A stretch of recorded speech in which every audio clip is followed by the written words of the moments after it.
ఇప్పుడు మీకు గతంలో ఎప్పుడైనా ఈ హరీష్ రావు, కేటీఆర్, కేసీఆర్ వీళ్ళంతా ఉన్నారని చెప్పేసి ఎప్పుడైనా మీతో షేర్ చేసుకున్నారా మీ ఆయన? చెప్పిండు. ఎందుకంటే ఈయనను మేడిగడ్డ ప్రాజెక్టు మీద కేసు వేసినని ఈయనను బెదిరించడం జరిగింది.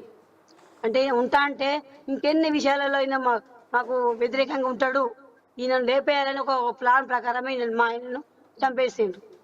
అంటే ఈయన చేసిన మంచిని మీరు తెలుసుకోండి. ఎందుకంటే నేను కౌన్సిలర్, బీఆర్ఎస్ కౌన్సిలర్గా పోటీ గెలిచి, నేను కాంగ్రెస్లో ఉన్నప్పుడే నేను గెలిచిన. ఈ రమణారెడ్డి ఏం చేసిండు, ఈ గెలిచినాక టీఆర్ఎస్లో వేయండు. మాకు చూడండి, నేను గెలిచింది 15 వార్డు కౌన్సిలర్గా గెలిచిన. కాకతీయ కాలంలో చాలా అభివృద్ధి చేసిండు. అంటే అంతకుముందు ఉన్న వాళ్ళు ఏం చేయలేని పనులను మా ఆయన చేసిండు. చాలా విషయాలు పేదవాళ్ళకి కానీ ఎంతో మందికి సాయం చేసి ఈయన ఇప్పుడిప్పుడే సక్సెస్ అవుతాడు. సక్సెస్ అయ్యే టైంలోనే ఇట్లా మేడిగడ్డ ప్రాజెక్టు గెలుస్తాడు. దాన్ని జీర్ణించుకోలేక కేసీఆర్, కేటీఆర్ వీళ్ళందరూ కలిసి ఈయనను రమణారెడ్డి హయాంలో ఈ మర్డర్ చేయించిండు. ఇప్పుడు రమణారెడ్డి ఒక మాట ప్రెస్ మీట్ గంట రమణారెడ్డి ఒక ప్రెస్ మీట్లో ఒక మాట అంటున్నాడు. ఏమని అంటున్నాడంటే, సిబిసిఐడి కాదు, అవసరమైతే సిబిఐ ఎంక్వైరీ. సిబిసిఐడి అంటే రాష్ట్రంది, సిబిసిఐడి అంటే సెంట్రల్.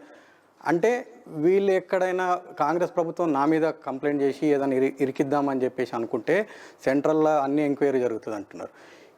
మరి మీరు అనేది ఏంటి? సిబిఐ ఎంక్వైరీకి కాదా, లేదంటే సిబిఐ గండ్రా అన్నట్టు సిబిఐ ఎంక్వైరీ కూడా మీరు రెడీయా?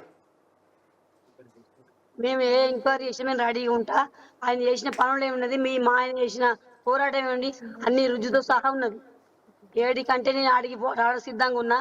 ఆయన చేసిన పనులు కొన్ని, ఎందుకంటే మా ఆయన బతుకున్నప్పుడు సీఎం దగ్గర తీసుకెళ్ళాలని దృష్టి కూడా తీసుకెళ్తామని ప్రయత్నిస్తే కూడా అట్లా కూడా అడ్డుపడ్డారు. కంప్లైంట్ చేసిన వ్యక్తి చనిపోయిండు, ఇంకా ఎవరిని విచారించాలని అంటున్నారు. మీరు కోర్టుని ఎప్పుడు అప్రోచ్ అయ్యే అవకాశాలు ఉన్నది? 2 రోజులు టైం ఉన్నది. మీరు ఎవరైనా లాయర్లను సంప్రదించారా? ఎందుకంటే చనిపోయిందనే వాటికి 4 days అవుతుంది సార్. ఎందుకంటే ఆయన పోరాడిన పనులకు, ఆయన చేసిన పనులు నేను సతీమణిగా నేను పోరాడతాను. ఆయన ఆశయాలు నేను నెరవేర్చడానికి సిద్ధంగా ఉన్నాను సార్. నేను వెనుకడుగు వేసేది లేదు. ఎందుకంటే ఆయన చనిపోయింది మామూలు విషయంలో కాదు. ఆయన ఒక పెద్ద ప్రాజెక్టు ఆయన పానం పోయింది. నా భూమి విషయంలో ఆయన పానం పోలేదు. అలాంటి చిన్న చిన్న విషయాలు ఎన్నో ఎదుర్కొన్నాడు. అంటే కేసీఆర్ని ఎదిరించే అంత మొనగాడ అంత అయిందా అని కేసీఆర్ ఇది అటెంప్ట్ మర్డర్ చేయించాడు. రమణారెడ్డి హయాంలో చేయించాడు. ఇప్పుడు వాళ్ళు చెప్పేది ఏంటంటే ఒక ల్యాండ్ పంచాయతీ, ఆ ల్యాండ్ పంచాయతీ వాళ్ళు మర్డర్ చేశారు. ల్యాండ్ పంచాయతీ కాదు ఇది, చెప్పండి. ల్యాండ్ ఇష్యూ కాదు సార్. ఇది మేడిగడ్డ ప్రాజెక్టు మీదనే 100 కోట్లు అంటే అవి అవినీతి పాల్పడతారు, ఈ ప్రజల సొమ్ము పరుగు పోతుందనే కోణంలోనే ఇది కేసీఆర్, కేటీఆర్, హరీష్ రావు ఇది చేయించిన మర్డర్ ఇది రమణారెడ్డి హయాంలో. మీ దగ్గర ఇప్పుడు మేము మొన్న వచ్చాము, మీ దగ్గరకు వచ్చాము. మీ మరిది అని ఏమన్నాడంటే, మా దగ్గర 5 పైసలు లేవు, మా అన్న దగ్గర అసలు ఏమి సంపాదించుకోలేదు, అవినీతి మీద పోరాటం చేస్తూ ఉంటాడు ఎప్పుడు చూడు. అందుకనే బీఆర్ఎస్ కౌన్సిలర్ అయినా గండ్ర, ఆ టైంలో ఎమ్మెల్యే ఉన్న గండ్ర పైన అవినీతి మీద పోరాడాడు, అందుకే మేము బయటకు వచ్చాము.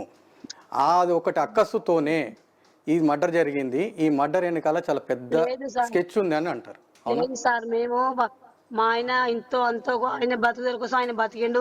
ఆయనకు ఎన్నో పైసలు ఉన్నాయి. ఆయన డబ్బుల కోసమో కాదు, దేనికోసమో కాదు. నేను కౌన్సిలర్ అయినప్పుడు కూడా నా ప్రయత్నం చేసుకుంటూ పోయినా, ఆయన దీని మీదనే ప్రయత్నం, అంటే ప్రజలతో దుర్వినియోగం అవుతుందనే విషయంలో చేసింది. నేను డబ్బులు లేక ఆయన ఈ పోరాటం చేయలేదు. ఆయన తెలివగా చెప్పాల్సి మా మరిది, కానీ ఆ విషయం అయితే కాదు సార్. డబ్బుల కోసం కాదు ఆయన చెప్పింది. ఏంటంటే మా అన్న డబ్బుల కోసం ఎప్పుడు ఏ పని చేయలేదు, 5 పైసలు కూడా సంపాదించుకోలేదు, నా దగ్గరనే ₹1,00,000 అప్పు తీసుకొని బుల్లెట్ కొన్నాడు పిల్లల సంతోషం కోసం.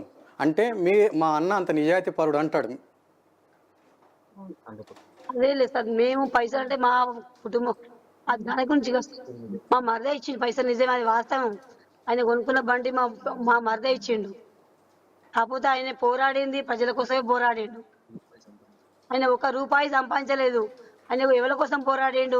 ప్రజల కోసము. అవినీతి పాల్పడుతుందని భూముల కోసం, గవర్నమెంట్ భూములు ఎక్కడ పోతాయని పోరాడింది తప్ప ఆయన మా కోసం, మా కుటుంబాల కోసం పోరాడింది ఏం లేదు సార్. ప్రపంచంలో ఏ మూల ఏ క్షణం ఏం జరుగుతుందో వేగంగా తెలుసుకోవడానికి తొలి వెలుగు వాట్సాప్ ఛానల్ని ఫాలో చేయండి.